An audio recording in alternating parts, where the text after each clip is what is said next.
You always said we were building this for both of us, Harper.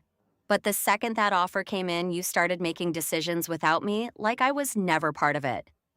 Logan saw the same thing I did. That's why he came to me before you even had the chance to push me out completely. Hi, my name is Harper Ellis. I am 34 years old. I still remember exactly where I was standing when my best friend Avery Lang said those words to me. We were in the small office at the back of the lakeside manor I had spent the last 6 years turning into something real. The big windows looked out over Lake Champlain, and on most days, the light coming off the water made the whole room feel open and possible. That afternoon, it just felt cold. Avery and I had met 12 years earlier at a small wellness conference in Burlington. She was the one who could talk anyone into anything, the one who remembered every client's favorite tea, and the exact pressure point that would make them book a second retreat. I was the one who kept the books, designed the programs, and made sure the old manor we had leased didn't fall apart around us. We used to joke that together we made one complete person. For a long time, it felt true. When Logan Pierce came into my life 3 years ago, Avery was the first person I told. She had smiled and said she was happy for me. She even helped plan the small party we had on the manor's wraparound porch the weekend he officially moved in. I thought the three of us had found an easy rhythm. Logan handled some of the behind-the-scenes logistics for the retreats, Avery managed the client relationships, and I held the vision. It worked, until it didn't. The trouble started the week the National Wellness Group reached out about acquiring the Manor experience and the entire client list that went with it. The number they floated was life-changing enough to give everyone who had helped build it real security. I assumed Avery would be as excited as I was. Instead, she went quiet for 2 days. When she finally came to the manor, she didn't knock. She walked straight into the office and closed the door behind her. That was when she said the 2 sentences that rearranged everything I thought I knew about the last decade. I didn't raise my voice. I just asked her what she meant about Logan. She looked at me for a long moment the way someone looks at a person they have already decided they no longer owe the truth. Then she told me Logan had been coming to her for weeks, telling her I was planning to cut her out of the acquisition entirely, that I had already spoken to the lawyers about restructuring, so she would only get a small consulting fee instead of the partner share we had always talked about. She said he had shown her emails. She said she had the proof. I felt the floor tilt under me in a way that had nothing to do with the old wooden boards. Logan and I had talked about the offer, but never once had I said anything about cutting Avery out. We had even discussed making sure her name stayed on everything. I told her that. She smiled small and sharp and said Logan had warned her I would lie. I asked her to show me the emails. She said she didn't have them with her. She said she didn't need them anymore because she had already taken steps to protect herself. Then she walked out. The door clicked shut behind her with a sound that felt much louder than it should have. I stood there for a long time, trying to make the pieces fit. Logan had been quiet the last few weeks, but I had assumed it was the normal stress of a big deal. He had been staying at his own place more often, saying he needed space to think. I had given it to him. Now I was standing in the office we had all used together, wondering how much of my life had been happening in rooms I wasn't in. That night I called Logan. He answered on the 3rd ring, and his voice sounded normal, almost warm. I asked him if he had spoken to Avery about the acquisition. There was a pause just long enough for me to hear him deciding what version of the truth to give me. He said they had grabbed coffee a couple of times because she seemed stressed. He said she was worried about her future, and he had tried to reassure her. He never mentioned showing her any emails. He never mentioned telling her I was planning to push her out. When I asked him directly if he had done those things, he said, "Harper, you're letting this get to you." Avery has always been dramatic. I hung up before I said something I couldn't take back. The next morning, I found the first sign that things were already moving without me.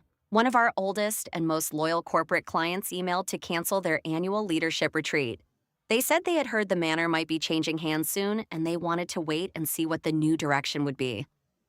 I hadn't told anyone outside the 3 of us about the acquisition talks. The only way that client could have known was if someone had told them. I sat at the big wooden table in the manor's main room, the one where we used to do our weekly planning sessions, and felt the first real crack open in the life I had built. Avery had been more than a business partner. She had been the person I called when a retreat ran late, and I needed someone to remind me why we started doing this in the first place.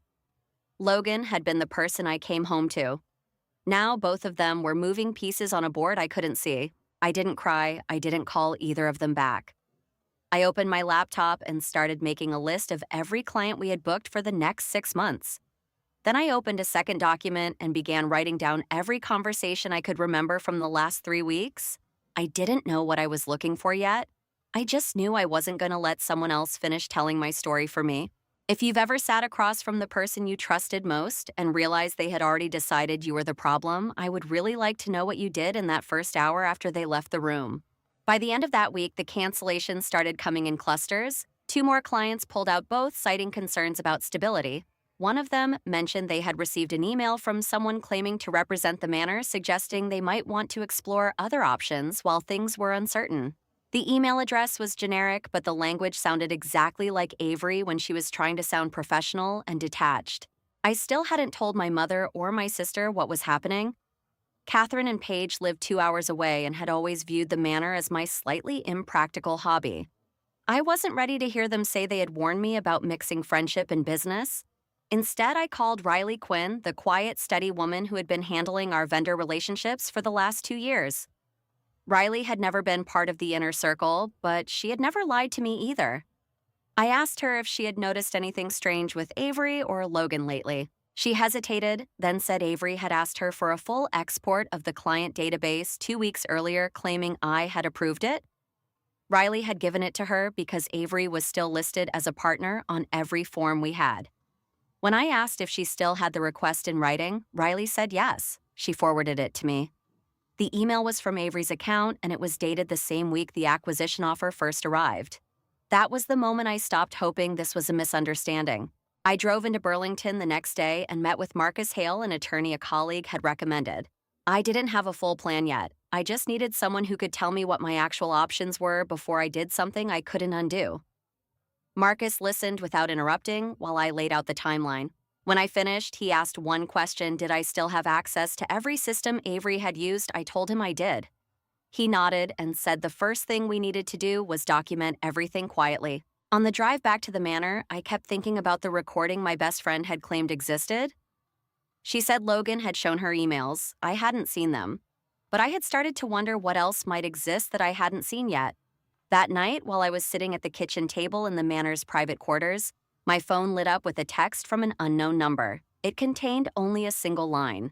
You should check the deleted items folder in the shared drive. Some things don't stay deleted forever. I stared at the message for a long time. The number wasn't saved. I didn't recognize it. Part of me wanted to delete it and pretend I had never seen it.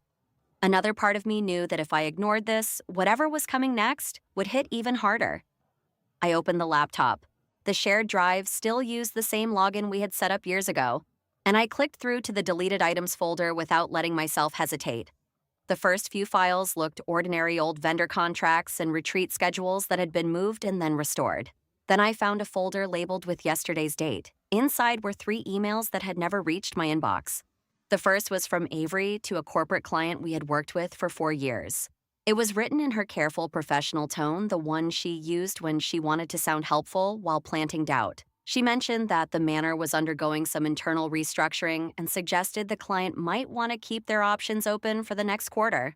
There was no mention of the acquisition. There was only the quiet implication that something was unstable. The second email was between Avery and Logan. It was short. Logan had written that he had handled the client concern and that Avery should move forward with the list we discussed. Avery had replied with a single line, "Thank you. This protects both of us." I read it twice. Then I took screenshots of every file in that folder and sent them to Marcus Hale with a short note asking if we could meet the next morning. After that, I changed every password on every shared system we used. It took almost an hour. When I finished, the manor felt quieter than it ever had, even though nothing in the building had physically changed. I was still sitting at the kitchen table when headlights swept across the front windows. Logan's car pulled into the gravel drive. He had not texted first. He had not called. He simply arrived the way someone does when they believe they still have the right to walk in without asking. I met him at the door before he could knock. He looked tired in the way people look when they have spent the day rehearsing what they are going to say. He stepped inside, closed the door behind him, and said he had been thinking about our conversation and wanted to clear the air. I asked him to come into the kitchen. We stood on opposite sides of the table where we had eaten breakfast together for the last 2 years. I told him I had seen the emails. I did not raise my voice. I simply said the words and watched his face. For a moment, he looked genuinely surprised. Then the expression smoothed into something calmer, almost patient. He said Avery had been under a lot of stress and had probably misinterpreted things he had said in passing. He said he had only been trying to keep her from panicking and that he had never intended for her to contact clients. When I asked why he had not told me any of this when I called him the night before, he said he had been trying to protect me from unnecessary worry. I asked him what exactly he had been protecting me from. He looked at me for a long moment and then said in that same measured tone that I had a habit of making everything about control. He said Avery had felt sidelined for months and that I had been too focused on the acquisition to notice. He said maybe if I had included her more, none of this would have happened. The words landed with the same quiet precision Avery had used earlier in the week. It was not anger, it was something colder, like he had already decided the version of events that made the most sense to him. I did not argue. I told him I needed him to leave. He started to say something else, then stopped. He nodded, once turned, and walked out. The sound of his car fading down the drive felt final in a way I had not expected. After he left, I went back to the laptop. The unknown text from earlier was still open on my phone. I typed a short reply asking who was sending the messages. The answer came back almost immediately. Someone who watched this happen before and doesn't want to watch it happen again. Check the audio folder. There was an audio folder I had not noticed. It was buried deeper in the deleted items. I opened it. There was one file dated 2 days earlier. The name on the file was simply call log. I put in my earbuds and pressed play. The recording was not perfect, but the voices were clear enough. It was a phone call between Avery and Logan. Logan's voice came first. He said he had told Avery everything she needed to know and that Harper was already starting to pull back. Avery asked if he was sure the buyer would still be interested once they heard there were internal issues. Logan laughed a short sound without any warmth and said the buyer did not need to know the details yet. He said all they needed was enough doubt to make Harper look difficult to work with. Then Avery said something I almost missed because her voice dropped. She said, "If this works, we both come out ahead.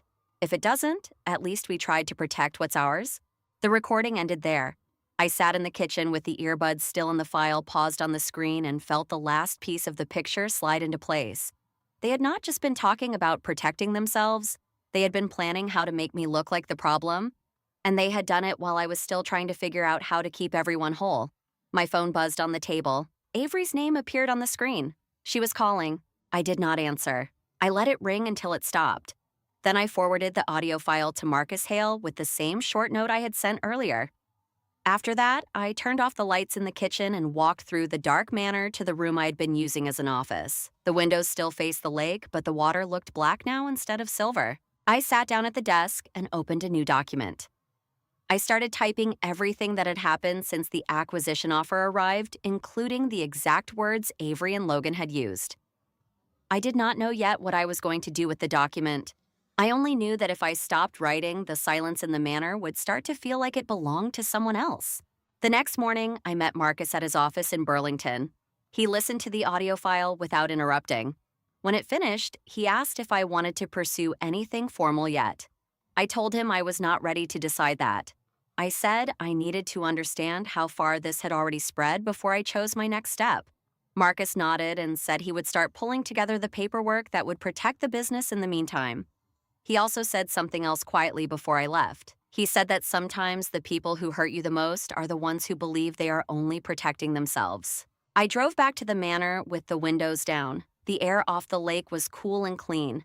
I kept thinking about the recording about the way Logan had laughed when Avery asked about the buyer. It was not the sound of someone who felt guilty. It was the sound of someone who had already decided the outcome. When I pulled into the drive, Riley was waiting on the porch. She had come in early to handle a vendor delivery. She looked at my face for a second and then asked if everything was all right. I told her it was not.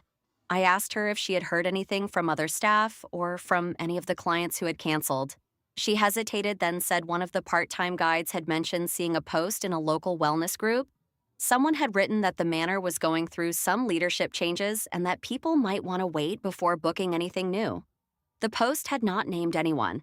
It had not said anything specific, but it had been enough to make 2 more inquiries disappear overnight.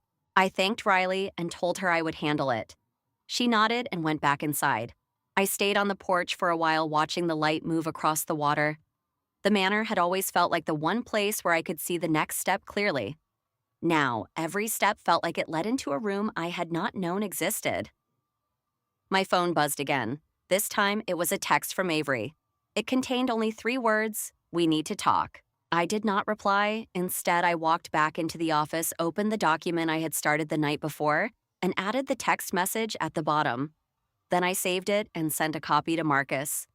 After that, I sat down and waited to see what would happen when I stopped answering. The manor was quiet. The lake outside moved the way it always had. Somewhere in the distance, a boat engine started and then faded. I kept my hands on the desk and my eyes on the screen, and I did not let myself look away from what was already written there. I sat at the desk for a long time after Avery's text arrived. The words "we need to talk" stayed on the screen like they were waiting for an answer I was not ready to give. I forwarded the message to Marcus Hale along with the audio file and the screenshots from the deleted folder.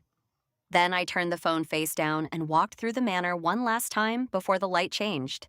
The next afternoon, Avery arrived without calling first. She parked in the same spot Logan had used the night before and walked up the porch steps like she still belonged there. I met her at the door. She looked at me for a moment, then asked if we could speak inside. I told her we could speak on the porch. The lake was calm behind her and the air smelled like the pine trees that lined the property. She sat in one of the wooden chairs and crossed her legs. I stayed standing. She started by saying she'd been thinking about everything and that she wanted to find a way forward that worked for both of us.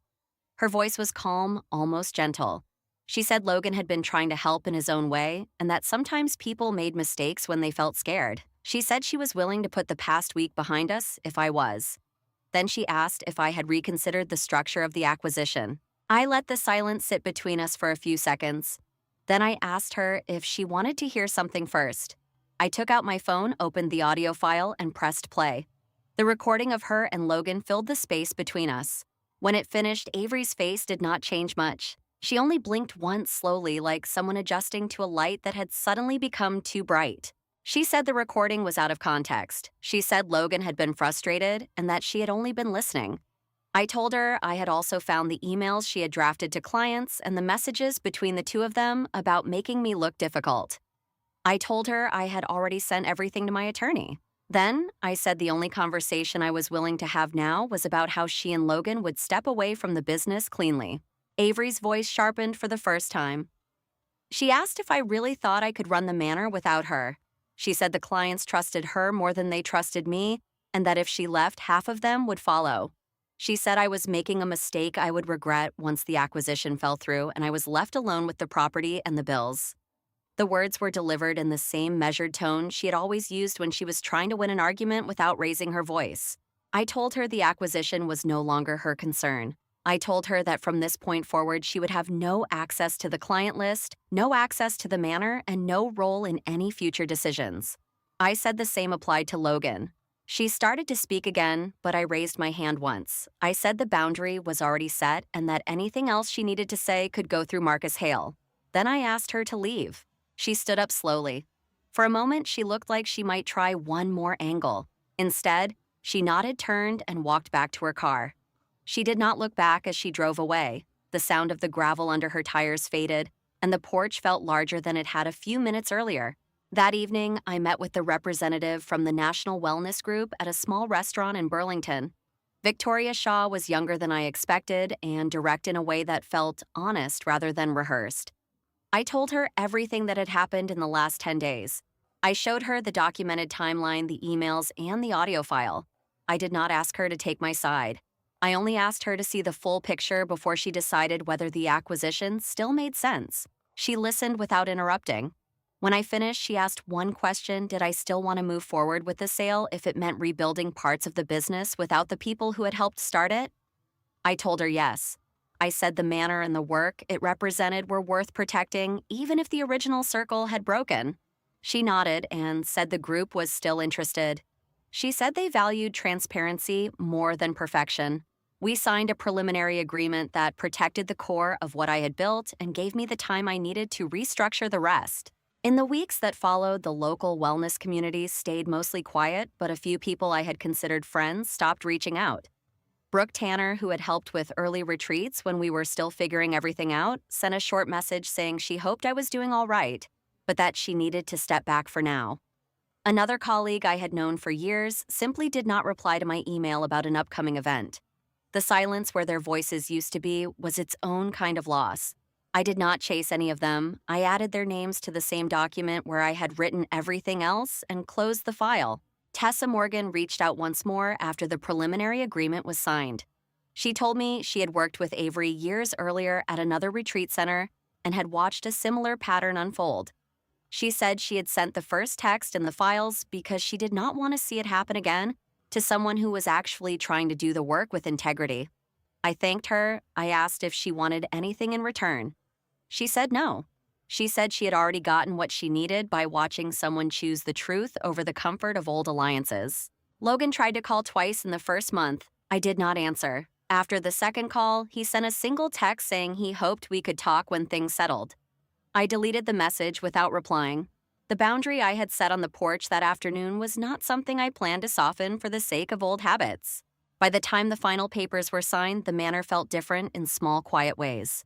Riley had taken on more responsibility and had done it without being asked. A few new guides had joined who did not carry any of the old stories. The lake still moved against the shore in the same rhythm, but the light coming through the windows in the afternoon seemed to land on surfaces that belonged only to the present. I sat on the porch one evening after the last signature was dry. The air was cool and the water reflected the first stars. I thought about the version of myself who had stood in the office the day Avery first spoke those two sentences. She had been afraid of losing everything she had built. The woman sitting on the porch now had lost some of it and had chosen to keep the rest on her own terms. The difference between those two versions was not victory in the way people usually mean it. It was simply the knowledge that I could stand in the quiet and still recognize my own life. Peace, I had learned, does not arrive because the people who hurt you finally understand what they did. It arrives because you stop waiting for them to understand and start building the life that no longer requires their approval. I had chosen the boundary over the comfort of the old circle. Some days, that choice still felt heavy. Most days, it felt like the only choice that left me able to breathe without measuring every word I said. Thank you for listening to my story. If you have ever had to draw a line with someone you once trusted completely, I would like to hear about the moment you knew the boundary was necessary and what happened after you held it.